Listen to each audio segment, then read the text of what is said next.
इसके अंदर में क्या होता है 6 एटम होता है और कोऑर्डिनेशन नंबर इसका 12 होता है। तो यहाँ पे हमने यार एक पेज का दोनों साइड में बहुत सारे कंसेप्ट सीख लिया फटाफट से। और hello friends, welcome back to my channel. बहुत बहुत स्वागत है आपको मेरे चैनल में यशीश बैनर्जी। और आज के वीडियो में यार आपके साथ मैं बात करने वाला हूँ क्लास 12 केमिस्ट्री का जो फिजिकल केमिस्ट्री का यार पहला चैप्टर है द सॉलिड स्टेट, उसका यार एक वन शॉट एक लेक्चर है। और इस लेक्चर के अंदर में यार आपको पूरा का पूरा चैप्टर का जो थ्योरी है वो मैं आपको क्रिस्प में समझाने वाला हूँ। और आपको अगर जेईई मेन की एग्जाम देना है, आपको अगर नीट का एग्जाम देना है, बोर्ड एग्जामिनेशन आपको देना है, क्रॉस इंडिया आप किसी भी एग्जाम की तैयारी कर रहे हो, इस वीडियो से यार आपको पूरा का पूरा कंसेप्ट जो है सीखने को मिलेगा। डेफिनेटली इस वीडियो को अगर पसंद है, वीडियो को लाइक करके जाना, कमेंट करके जाना, शेयर करके जाना अपने सारे के सारे फ्रेंड्स के साथ में, ताकि वो भी इस चैनल का मजा उठा सके। तब तक के लिए वीडियो को स्टार्ट करते हैं। उम्मीद करते हैं कि आपको वीडियो पसंद आएगी। तो यार जैसे कि आप यहाँ पे देख सकते हो सॉलिड स्टेट के यार पूरा का पूरा थ्योरीज मैं कुछ पेज के अंदर में बेसिकली लिख लिया हूँ और आपको काफ़ी अच्छे तरीके से कंसेप्ट जो है बेसिकली समझाने वाला हूँ काफ़ी कम टाइम के अंदर में। फटाफट एक क्विक रिवीजन करते हैं यार सॉलिड स्टेट के। यार सबसे पहले आपको मैं बताना चाहूँगा सॉलिड हमारे पास में कितने टाइप के होते हैं, 2 टाइप के होते हैं। ठीक है, सबसे पहला क्या होता है क्रिस्टलाइन सॉलिड, दूसरा क्या होता है आपके पास में अमॉर्फस सॉलिड। ठीक है, यहाँ पे बेसिकली देखो क्रिस्टलाइन सॉलिड का और अमॉर्फस सॉलिड का डिफरेंस आपके पास में बोर्ड एग्जामिनेशन में पूछा जाता है। और आपका जेईई नीट में बेसिकली क्या होता है, ये सारे पॉइंट्स आपका एमसीक्यूज बनाकर बहुत टाइम दे सकता है। ठीक है ना, क्रिस्टलाइन सॉलिड जो होता है एक डेफिनेट शेप होता है इसके पास में, अमॉर्फस सॉलिड जो होता है इसका इरेगुलर शेप होता है। और क्रिस्टलाइन सॉलिड जो इसके अंदर में एक डेफिनेट हीट ऑफ फ्यूजन होता है, और अमॉर्फस सॉलिड जो है ना इसके अंदर में कोई भी definite heat of fusion basically नहीं होता। क्रिस्टलाइन सॉलिड जो होता है वो एनाइसोट्रॉपिक इन नेचर होता है और अमॉर्फस सॉलिड जो है वो आइसोट्रॉपिक इन नेचर होता है। ठीक है, यहाँ पे बेसिकली अब देखो ट्रू सॉलिड होता है क्रिस्टलाइन सॉलिड जिसको हम बोलते हैं, और स्यूडो सॉलिड बोलते हैं हम अमॉर्फस सॉलिड को। एग्जांपल ऑफ क्रिस्टलाइन सॉलिड क्या होता है, क्वार्ट्ज होता है। और आपका अमॉर्फस सॉलिड का एग्जांपल क्या होता है, जैसे कि आपका रबर हो गया, प्लास्टिक हो गया, ये सारा आपका अमॉर्फस सॉलिड का एग्जांपल बेसिकली होता है। क्वार्ट्ज ग्लास भी आप बोल सकते हैं, अमॉर्फस सॉलिड का एग्जांपल वो भी होता है। ठीक है ना, क्रिस्टल लैटिस के बारे में अगर मैं बात करूँ, क्रिस्टल लैटिस एक कंसेप्ट होता है regular 3D arrangement of points in space. ठीक है, इसको आपको समझ में नहीं आ रहा होगा, आप आपके रूम को एक्सप्लेन कर लो। ठीक है, इमेजिन करो आपके रूम को, आपके रूम का हर कॉर्नर में यार आप सोच लो कि एक 3D अरेंजमेंट वाला एक बॉल रख दिया गया है। वही चीज़ जो है आपके पास में एक क्रिस्टल लैटिस है। ठीक है, यहाँ पे बेसिकली 14 लैटिस 3D लैटिस हमारे पास में पॉसिबल है, जिसको अपन ब्रेवेज लैटिस बोलते हैं। और each point of a lattice को अपन क्या बोलते हैं, लैटिस साइड। ठीक है, यूनिट सेल के बारे में अगर मैं बात करूँ, यूनिट सेल एक इंपॉर्टेंट कंसेप्ट है। The smallest portion of crystal lattice which when repeated in 3D space forms the entire lattice. ठीक है, एक 3D स्पेस पे smallest portion of crystal lattice एक यूनिट सेल को बेसिकली जितनी बार आप रिपीट करोगे 3D स्पेस पे, ठीक है, it will form the entire lattice. ठीक है, तो क्रिस्टल लैटिस का एक स्मॉलेस्ट पोर्शन होता है क्या, यूनिट सेल। और क्रिस्टल लैटिस क्या होता है, आपके घर के अंदर में आप हर कोने में एक एक बॉल्स लगा लो और उसको आप बेसिकली सोच लो एक 3D अरेंजमेंट स्ट्रक्चर, जिसको आप क्रिस्टल लैटिस बोल रहे होगे। ठीक है, तो क्रिस्टल लैटिस क्या है और यूनिट सेल क्या है समझ गए, और सॉलिड्स का डिफरेंट टाइप आप बेसिकली समझ गए होगे। ठीक है, यहाँ पे देखो यूनिट सेल का ना बहुत सारा टाइप है, 3 मेजर टाइप है। सबसे पहला आता है SCC simple cubic unit cell, दूसरा आता है आपका BCC body centred cubic unit cell, और तीसरा आता है एफसीसी, ठीक है, face centred cubic unit cell. अब यहाँ पे कुछ न्यूमेरिकल्स बेसिकली इस सेक्शन से ही आता है, इस पूरे पूरे चैप्टर से। मेनली सबसे पहले simple cubic unit cell basically देखो, इसके अंदर में बेसिकली क्या है, आपका 8 एटॉम है। ठीक है, अब यहाँ पे आप बेसिकली इसको बेसिकली देखो कि 8 एटॉम है, इसको इंटू 1/8 करोगे। क्यों, आपके रूम के अंदर में यार हर जो बॉल्स है बेसिकली, आप हर कोने में बेसिकली जो बॉल्स माने हो, जो भी आपका लैटिस माने हो, उस लैटिस का यार 1/8 पार्ट आपके रूम के अंदर में है। ठीक है, बाकी पार्ट बाहर में है।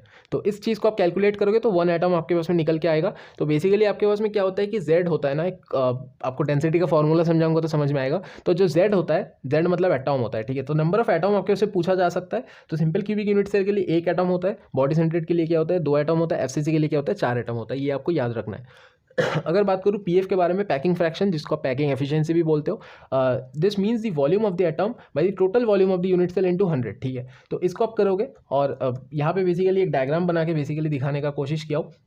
एक आपके पास में एक रूम है, इसका हर कोने में बेसिकली आपके पास में एक लैटिस है। ठीक है, इस लैटिस का कितना पोर्शन आपके रूम के अंदर में है, उस चीज़ को आप यहाँ पे कैलकुलेट करोगे। ठीक है, और आपके उसमें पीएफ जो है ना, पीएफ को कैलकुलेट करोगे इस तरीके से। कैलकुलेट करने के बाद में आपका मेन फाइनल जो रिजल्ट है वो आपको मैं यहाँ पे बता दे रहा हूँ, आप बेसिकली देख सकते हो और आपका बुक भी कंसल्ट कर सकते हो।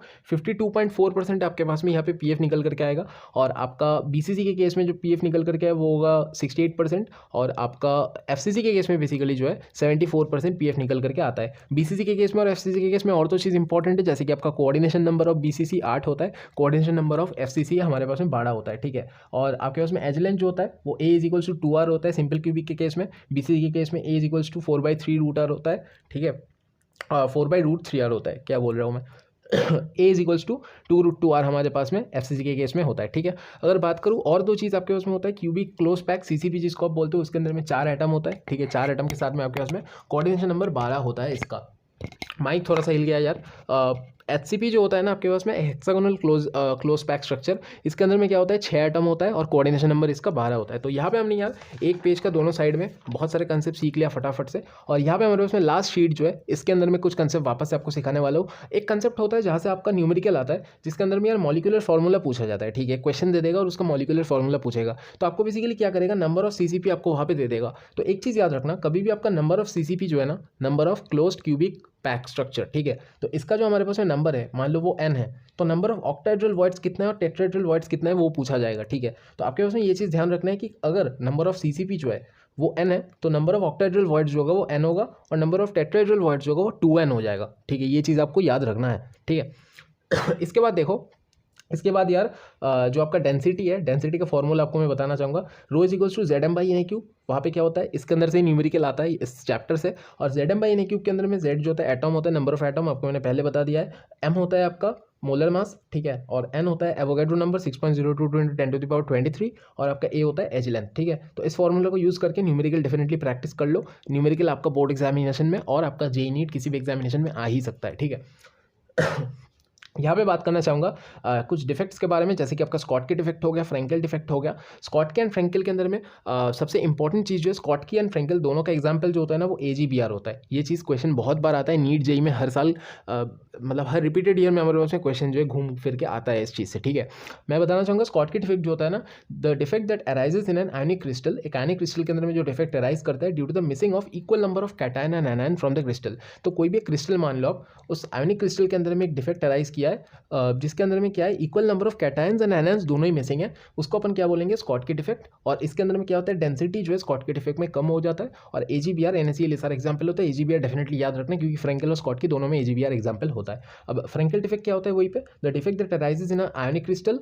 When an ion moves out of its normal lattice. एक नॉर्मल लैटिस से आयन मूव करके एक इंटरस्टिशियल साइड में जाकर के घुस जाता है और इसके अंदर में जो है हमारे पास में डेंसिटी कोई भी चेंज नहीं हो रहा होता। This is called Schottky and Frenkel defect. दोनों के अंदर में एग्जाम्पल AGBR, बार बार बता रहा हूँ, एग्जाम्पल इंपॉर्टेंट है। ठीक है, ये आपका कंसेप्ट था। लास्ट पेज में अपन आ गए हैं। लास्ट पेज में यार 2-3 कंसेप्ट और है, जैसे कि आपका डोपिंग क्या होता है।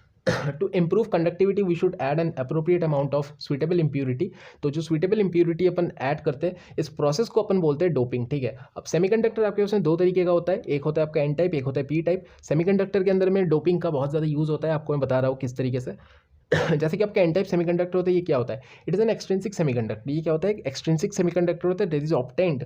वो कब मिलता है, when an intrinsic semiconductor is doped with a trace amount of pentavalent element. ठीक है, तो N टाइप पे याद रखना कि यार पेंटावैलेंट है और P टाइप पे याद रखना कि यार ट्राईवैलेंट है। ठीक है, आपको लग सकता है कि P फॉर पेंटावैलेंट, लेकिन वो नहीं होता, ये एक्सेप्शन है, यहाँ पे याद रखना है। P फॉर पेंटावैलेंट नहीं होता, P फॉर ट्राईवैलेंट होता है, ये आपको याद रखना है। ठीक है, ये आपका ट्रिक है, P फॉर पेंटावैलेंट नहीं होगा, P फॉर ट्राईवैलेंट होगा। और इंट्रिंसिक सेमीकंडक्टर जब डोप किया जाता है पेंटावैलेंट के साथ में, तब होता है वो N type semiconductor. Intrinsic semiconductor जब डोप किया जाता है ट्राईवैलेंट एलिमेंट के साथ में, तब होता है वो P टाइप सेमीकंडक्टर। ठीक है, और N टाइप सेमीकंडक्टर जो होता है, आप बेसिकली इंट्रिंसिक सेमीकंडक्टर मान लो बेसिकली सिलिकॉन एंड जर्मेनियम है, और इसको अपन डोप करें किसके साथ में, पेंटावैलेंट, मतलब आपका यहाँ पे फॉस्फोरस हो गया।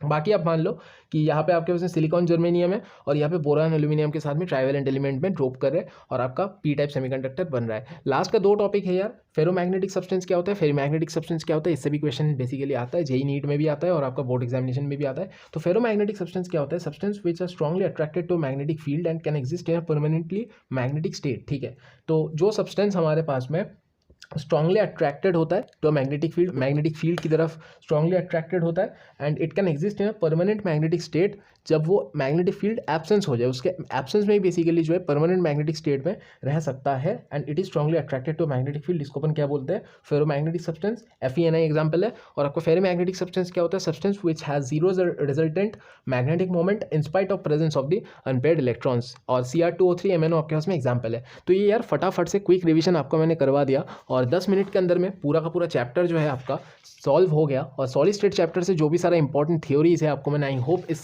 चैप्टर के अंदर में, इस एपिसोड के अंदर में सॉल्व करवा दिया। और आई होप आपको यार काफ़ी अच्छे तरीके समझ में आ गया होगा। एग्जाम में आपको क्वेश्चंस कॉमन डेफिनेटली दिखेंगे, ये सारे कंसेप्ट्स है, तो डेफिनेटली यार अच्छे से प्रैक्टिस करके जाओ। थोड़ा सा समझ लिया, थोड़ा सा क्विक रिविजन कर लिया। आई होप आपको ये वीडियो पसंद आई होगी। बाकी तो मैं आपको बताना चाहूँगा वीडियो के समाप्त कर। आई होप आज के इस एपिसोड में जो भी सारा कंसेप्ट आपको मैंने सिखाया सॉलिड स्टेट चैप्टर से आपको काफी ज़्यादा पसंद आई होगी। अगर आपको ये एपिसोड पसंद है डेफिनेटली यार लाइक करना मत भूलना। कमेंट करना मत भूलना, शेयर करना मत भूलना अपने सारे के सारे फ्रेंड्स के साथ में, ताकि वो भी चैनल का मजा उठा सके। तब तक के लिए मैं आपको बताना चाहूँगा, अगर आप अभी तक हमारे चैनल के साथ में नहीं जुड़े हो, डेफिनेटली जुड़ जाओ आज से। और बहुत सारे वन शॉट लेक्चर्स आगे से आने वाले हैं, डेफिनेटली हमारे चैनल के साथ में बने रहना और लेक्चर्स को देखना और काफ़ी अच्छे तरीके से यार अपना एग्जाम को फोड़ के आना। तब तक के लिए यार ऑल द बेस्ट, मिलते हैं हमारी अगली वीडियो में, तब तक के लिए बाय।